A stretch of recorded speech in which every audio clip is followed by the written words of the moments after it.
gonna share with you guys one of my favorite toner. And alam niyo ba na sobrang tagal ko na siyang ginagamit. Parang almost 2 years ko na ata siyang ginagamit. Ewan ko, parang or 2 years na. Yeah, let me check. Alam kong meron akong IG post na pinost ko to, yung una ko siyang ginamit. I will try na tignan natin kung anong years na yon. So, tatanungin nyo kung ano. So, this is one I'm talking. This is Madagascar Centella Toning Toner. Yan siya, guys. Ayan, ang ganyang itsura. And yan, empty na to. So, empty bottle na to mga guys. And this is how the bottle looks like. It's 400 ml. Meron pa tong another version, yung mas maliit sa kanya, I think. Yan. Tapos meron atang another version pa ng toner. And ganito naman yung itsura ng kanyang box.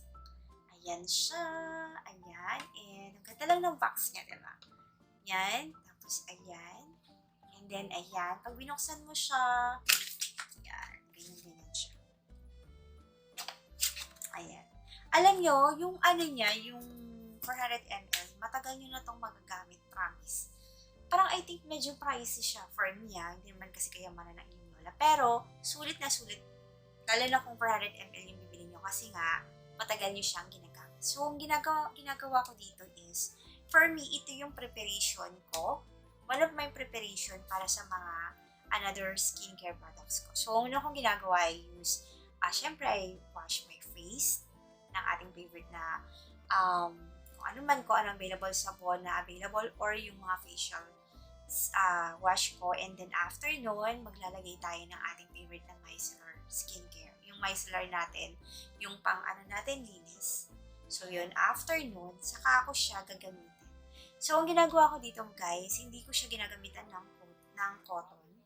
So yung pwede nyo gawin dito, so yun guys, hindi ko siya ginagamitan ng cotton. Ang ginagawa ko sa kanya is, meron akong ganito.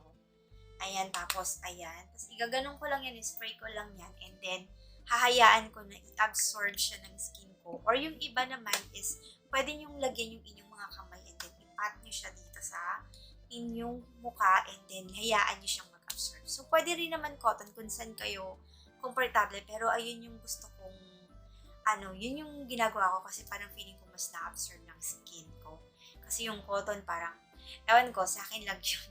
Pero ayun yung ginagawa natin guys. So, alam nyo ba na it is made of 84% of Centella asiatica extract from Madagascar. Do some research guys para makita nyo yung mga benefits ng Centella. Sobrang ganda nito.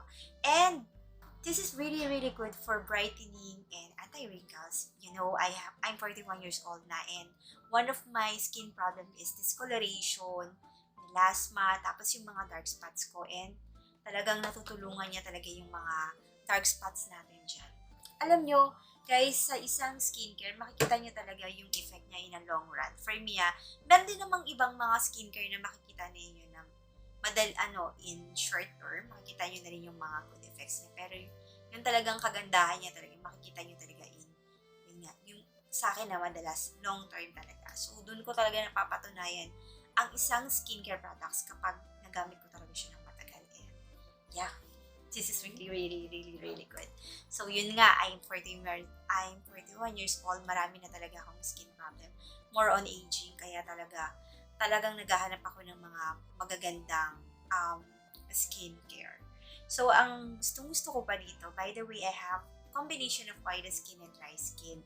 Kapag ginagamit ko to, hindi siya yung toner na kasi di ba yung ibang toner, alcohol-based, so, parang nagda-dry yung skin mo. Ito, hindi mo makikita na merong dryness yung skin mo. Kalma lang. Makikita mo yung nakikita niya yung parang fresh effect niya. Kalma lang yung skin mo sa kanya. Kasi nga, yun nga, calming toner ito eh. Kaya, ganun yung kanyang effect, I think. Yan natin. Calming and exfoliating. By the way, yung exfoliating, hindi ko sa kanya nakita kapag kasi siguro ng skin ko. Kahit mga mini exfoliate, wala akong naramdaman sa kanya. And this is my everyday toner. Morning and evening ko siya ginagamit, guys. Kaya sobrang sulit nito. Yan. Pag nagkaroon ako ng budget, babalik ako dyan. Kasi nga, I just love it. I really, really, really love it. Grabe, ang tagal-tagal ko na siyang ginagamit. So, kaya talaga marirecommend ko siya. By the way, guys, ito yung palagi kong sinasabi sa inyo. We have different skin preferences. Pwedeng ito mag-work sa inyo or pwedeng hindi mag-work sa inyo. Depende sa skincare natin. Depende sa skin natin. Kasi pwedeng hindi tayo parehas ng mga issues sa skin, mga problems natin sa skin, pwedeng hindi tayo pare-parehas, kaya yun. But if you have same problem with me, yan, pwede ko itong ma-recommend.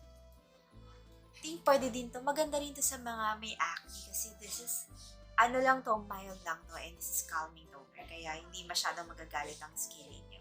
So, ayun po mga vlogs ko. That's it for our quick video ngayon. And if you have any more questions or any suggestions, leave nyo lang yan sa ating comment section below.